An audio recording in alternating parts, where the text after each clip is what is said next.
자, 그러면 이러한 이론들을 바탕으로 해서 실제로 어떻게 쓰는지 한번 보도록 하겠습니다. 자, 여러분들이 보시는 자소서들은요, 90% 우리 학교 학생들이 쓴 겁니다. 자, 제가 상담하면서 하나하나 다 모은 거고요.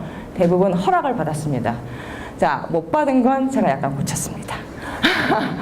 자, 보시게 되면은요, 거기서 약간 좀 시일이 지난 것도 있지만 큰 어떤 메시지는 달라지지 않는다고 하는 측면에서 보시면 좋을 것 같아요.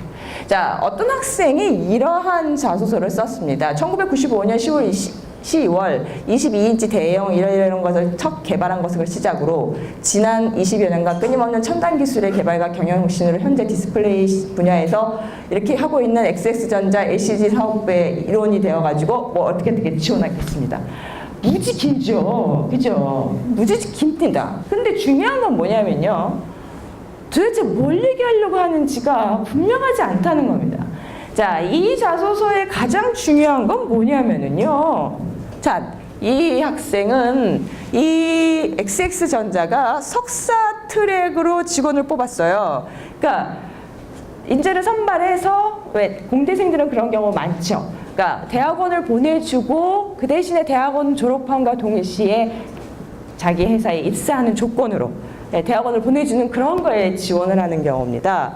그러면 이건 굉장히 독특한 트랙이잖아요. 독특한 트랙이기 때문에 내가 왜 이 트랙에 지원하는지가 정확하게 드러나야 됩니다. 쓸데없는 얘기 구구절절히 쓸 필요가 없어요. 자, 그렇기 때문에 가장 핵심, 굵직한 키워드는 뭐냐? 내가 왜 니네 회사의 석사 트랙에 진학을 하고 그 석사 트랙에 지원을 하고 지원하려고 하는 이유가 뭐냐라고 하는 핵심적인 키워드들을 앞으로 끌어내는 게 가장 중요합니다. 자, 그래서 요거를 물론 제목을 다는 게 뭐 만사 형통은 아닙니다. 하지만 제목의 형태로 돋보이게 만들 수 있죠. XX전자의 비전이 나의 비전입니다. 자, 그래서 내가 석사 트랙에 지원한다 라고 하는 거예요. 자, 그러므로 굵직한 키워드들을 잘 만들어서 그것을 강조해 주는 게 필요합니다. 두 번째로는요. 자, 최근에는 자소서 요구하는 분량이 굉장히 많습니다. 모기업은 막 1200자, 1800자까지도 요구를 하더라고요. 쓸 말이 없어서 정말 고민이라고 하는 지원자들이 대부분입니다. 그러다 보니까 한 줄 쓴 게 너무 아까워요. 그런 경험 저도 정말 공감합니다. 예전에 보고서 같은 거 쓸 때 내가 보면 너무 잘 쓴 거예요. 완전 잡벅이죠. 와, 너무 잘 썼다. 버릴 수가 없는 겁니다. 자, 그런데 중요한 건요. 글은요. 잘 버려야 진짜 좋은 글이 됩니다. 자, 자소서도 역시 마찬가지예요. 자, 이 원래 자소서에서 핵심적인 내용은 뭐냐면 동아리 활동에 관한 겁니다. 근데 동아리 활동에서 뭘 강조하면 좋겠습니까? 이때까지 선후배들하고 뭐 잘 유대관계 갖고 부장 역임하고 하는 게 중요할까요? 아니면 동아리 팀원들하고 잘 마음이 맞아서 대한민국 창업대전에 나가가지고 물론 상은 못 탔지만 본선에 진출하는 경험을 했다는 걸 쓰는 게 더 나을까요? 자, 앞에 것 때문에 뒤에 거가 죽어버리면 어떻게 할까요? 중요한 건 앞에 거 읽다가 너무나 뻔해. 동아리 활동 뻔한 내용이야 라고 안 읽으면 어떻게 할까요? 자, 버려주십시오. 버리고 살릴 것들을 제대로 살리는 게 관건입니다. 자, 그렇기 때문에 자, 앞에 뭐 부장을 했네. 부장 안 한 사람이 어디 있어요? 동아리 회장하면서 동아리의 모든 사람의 전부 간부화 아닙니까? 그렇죠? 그렇기 때문에 부장한 거 아무 소용 없어요. 회장한 것도 필요 없습니다. 자, 진짜 중요한 것들을 살려주세요. 자, 세 번째로는 첫 문장이 좀 좋아야 됩니다. 우리나라 사람들은요. 자, 특히 우리나라 글의 형태는 어떻습니까? 우리나라 글의 형태는 두 가지의 글의 형태들이 굉장히 많습니다. 그리고 중요한 것은 자, 이미 10년 이상 기업에서 직장 생활을 한 사람들은요. 두 가지의 형태로 글을 읽는데 매우 익숙하다라고 하는 겁니다. 자, 여러분 기업에서 통용되고 있는 보고서나 문서, 그죠? 공용 문서 같은 것들은 거의 대부분 두 갈씩으로 쓰여집니다. 누가 끝에까지 읽어야 다 알도록 보고서를 쓴다. 그건 아마 보고서 날라갔을 거예요. 그렇죠? 그렇기 때문에 첫 문장에서 승부를 걸어야 됩니다. 자, 이 학생은요, 정말 제가 상담한 학생 중에서 가장 진지하고 가장 그 철학적 깊이가 정말 풍부한 깊이가 있는 그런 정말 존경할 만한 학생이었습니다. 제가 이빠른 얘기 하는 게 아니에요. 아, 정말 이 학생에게 배울 점이 많다라고 생각을 했습니다. 제가 이 앞부분을 이 PPT에 넣으려고 내가 지금 이걸 줄인 거예요. 사실은 줄인 건데요. 정말 구구절절히 자신의 인생 철학을 털어놨습니다. 인간의 존재성이라고 하는 게 뭐냐, 인간의 존재는 과연 어떻게 살아야 되느냐라고 하는 걸 여러분들 웃으시지만 이렇게 쓰셨더라고요. 자, 그런 걸 원하지 않습니다. 그런 걸 원하지 않기 때문에 첫 문장에서 읽어보고 오케이 땡큐 라고 생각할 수 있도록 써주시는 게 필요하죠. 자, 가장 핵심 내용은 자신이 공대생임에도 불구하고 심리학을 이중 전공하면서 진정한 건축가의 어떤 길을 그런 걸 토대를 닦았다라고 하는 걸 강조해야 되는 내용이거든요. 자, 그러므로 구구절절한 인생 철학은 나중에 입사하신 다음에 술자석에서 풀으셔도 됩니다. 자, 실제로 그들이 원하는 것들을 살려서 보여주시는 게 필요하죠.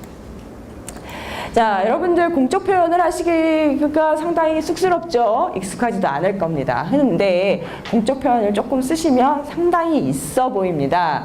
자, 앞에 것과 뒤에 것, 그 비포와 애프터를 비교해 보시면 애프터가 훨씬 더 뭔가 그럴듯한 활동과 그럴듯한 동아리 회장을 역임했다라는 느낌을 갖게 만들기에 충분합니다.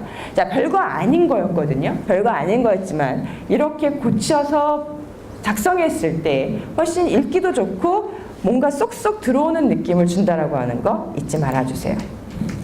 자, 여러분들 알바 많이 하시나요? 알바 많이 하셨나요? 자, 알바도 활용하면 굉장히 짭짤합니다. 왜냐하면요, 요새는 알바하는 학생도 별로 없거든요. 그래서 자, 그 알바를 잘만 활용하면 좋다라고 하는 거예요. 그런데 자, 앞에 거 한번 좀 보겠습니다. 이 학생은 제가 기억하는데 도시공학과 학생이었던 것 같아요.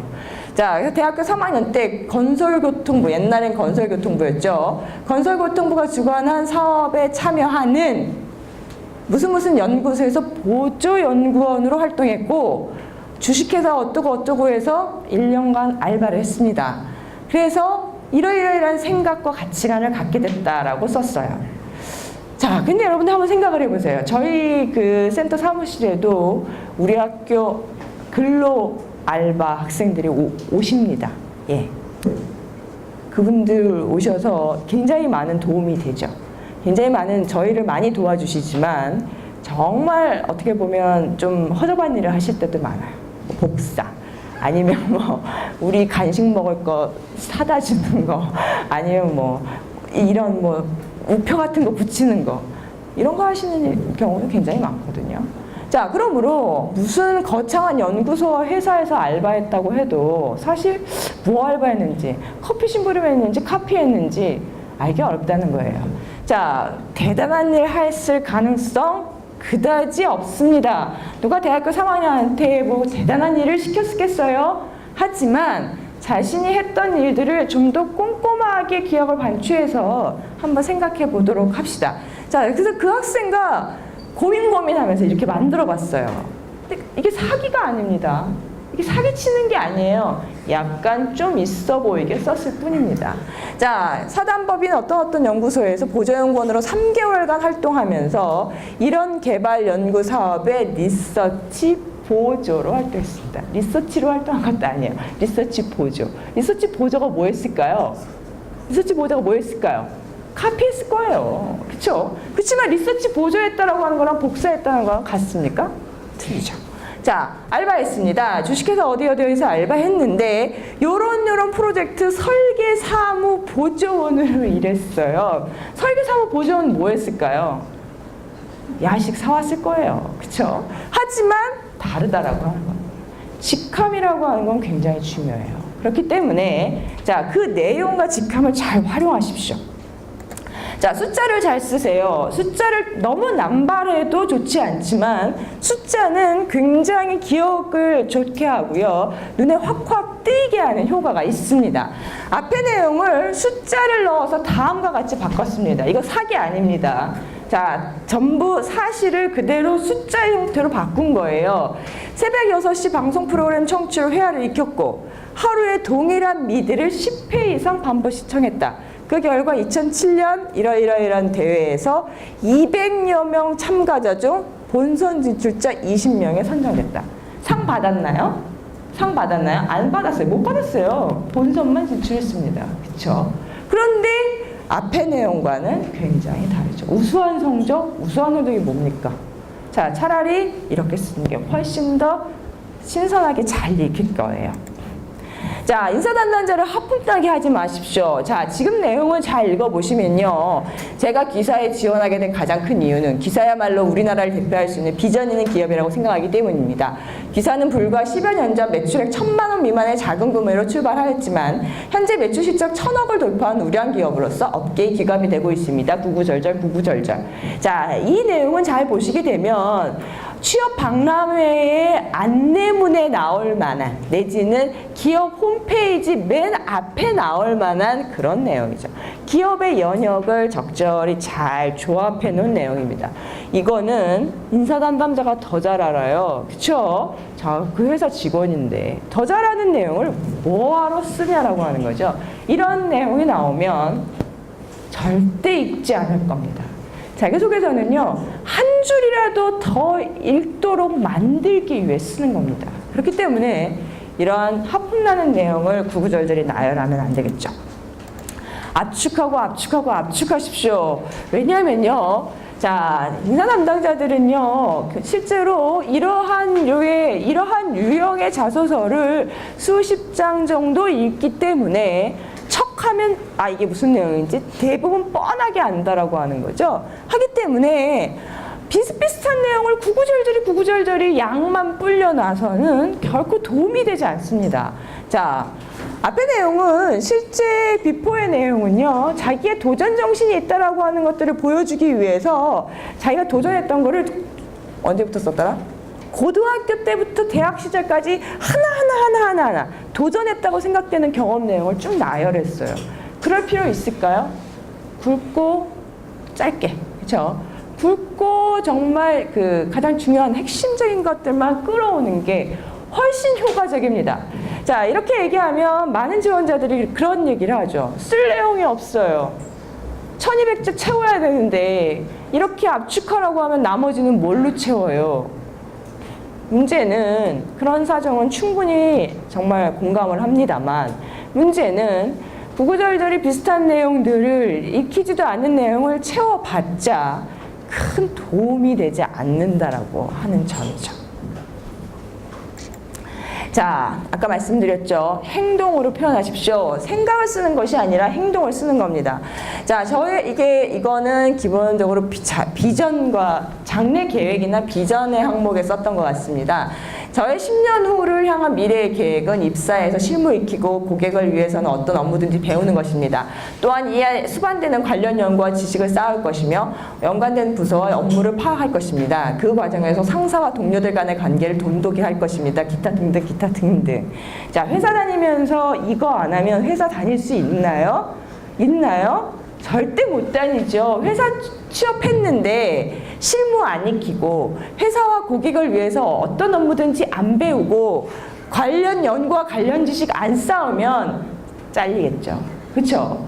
그렇기 때문에 이건 10년 후의 비전이나 계획이 절대 아닙니다.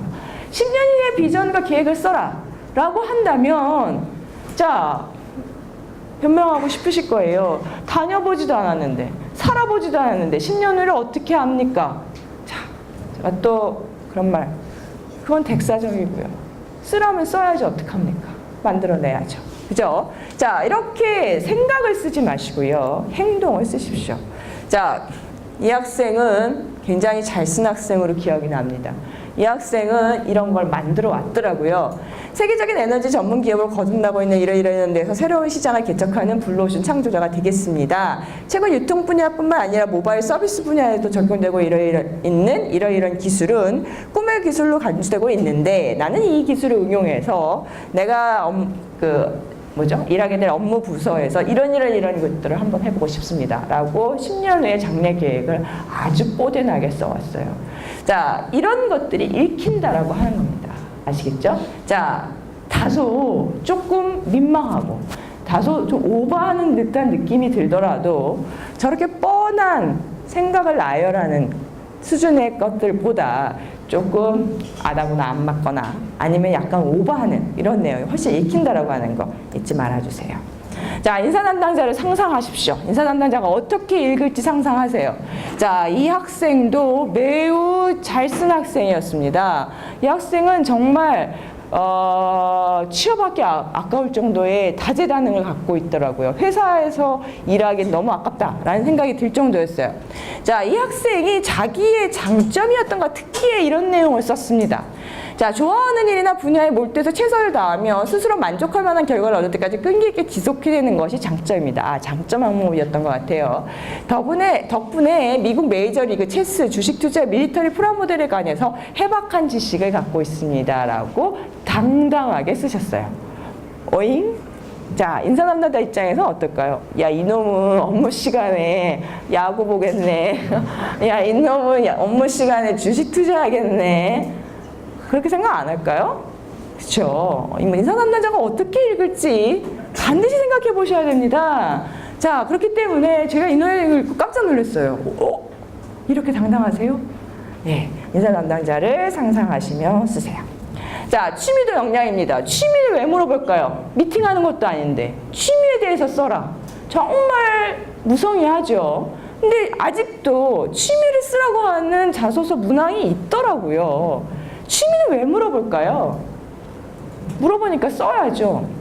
왜, 어떻게 쓰면 될까요?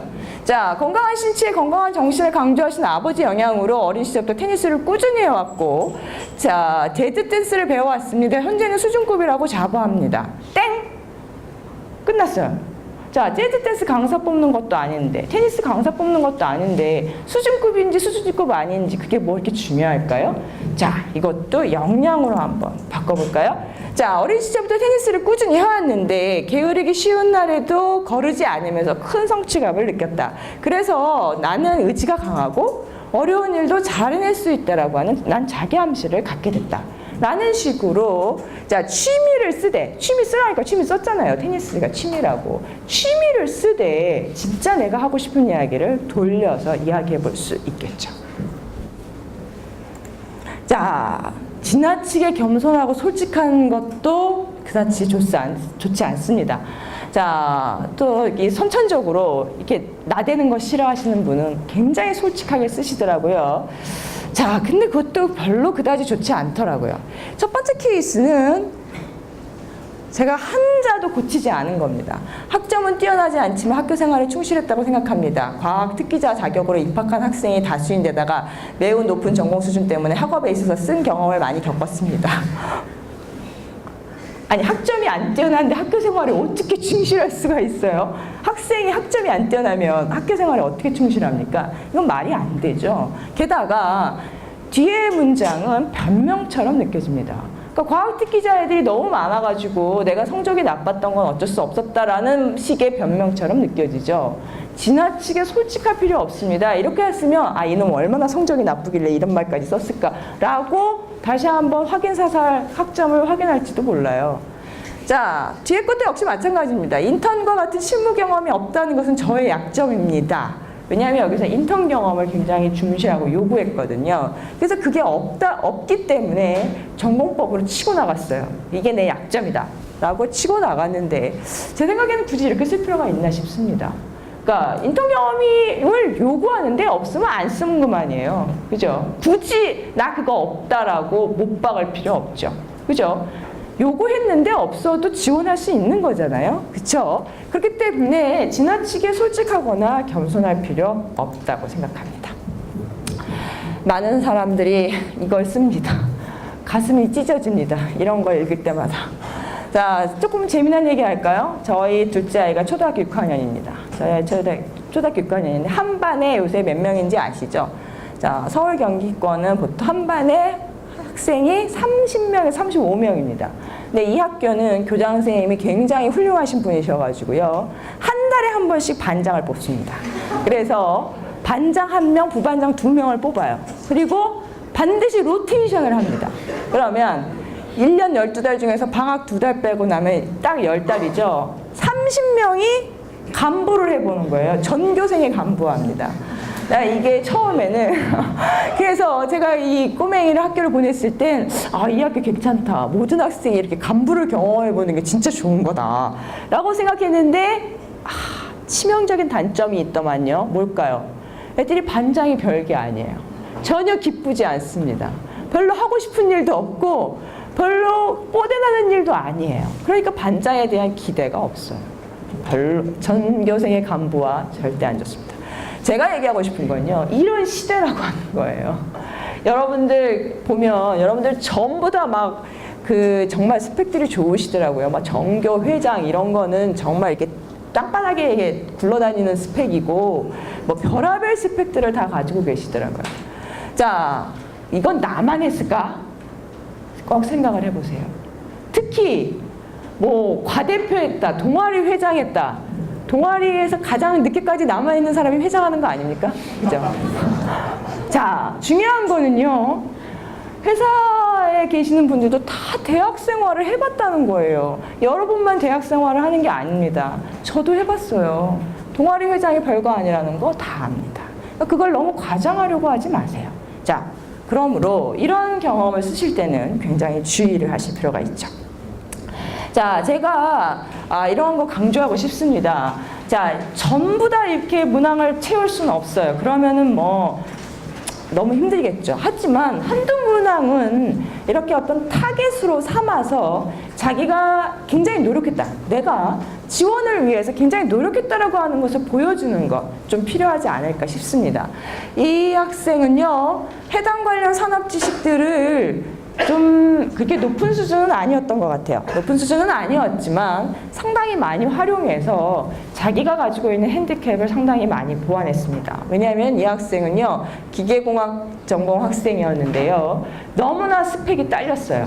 쉽게 말해서 우리가 이제 보통 공대생들을 친근하게, 비하가 아니고요, 친근하게 공돌이라고 하죠. 정말 공돌이 4년으로 대학생활을 마치신 분입니다. 아무것도 한 게 없어요. 동아리도 한 게 없고 뭐 아무것도 한 게 없어요. 자기가 굉장히 그거에 대한 컴플렉스가 심하고 내가 이렇게 해가지고 취업을 못하겠다. 성적도 그런데 중요한 거, 성적도 별로 안 좋았던 것 같아요. 아무것도 안 했는데. 그래서 이 학생은 자기가 지원하는 분야에 대해서 굉장히 좀 공부를 하셨더라고요. 그래서 그런 것들을 활용했는데 그것도 나쁘지 않았습니다.